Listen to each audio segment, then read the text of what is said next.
ছেলেটা ওর সামনে বসা সুন্দরী মেয়েটার দিকে মুগ্ধ চোখে তাকালো। তারপর বলল, কি চাইব ভাবতে পারছি না যে। মেয়েটা ওর অশান্ত চুলগুলো সামলাতে সামলাতে বলল, দূর ছাই, বলো না কি চাও। তুমি যা চাইবে আমি তাই দেব। ছেলেটা অনেকক্ষণ চেয়ে থাকলো মেয়েটার অদ্ভুত চোখের দিকে।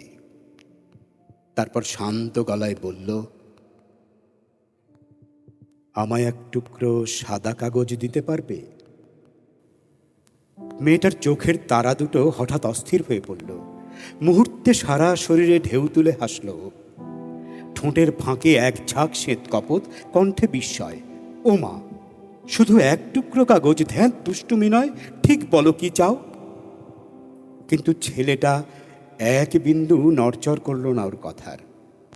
দৃঢ় কণ্ঠে প্রতিধ্বনি তুলল, তোমাকে চাই, কিন্তু কোনো লেখা নেই এরকম একটা সাদা কাগজ পাবার পর।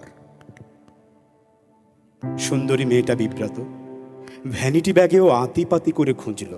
লিপস্টিক, বার্ডলেট, পাউডার, কম্প্যাক্ট, চিরুনি, রুমাল সব ঠিকঠাক আছে, কিন্তু নেই এক টুকরো সাদা কাগজ।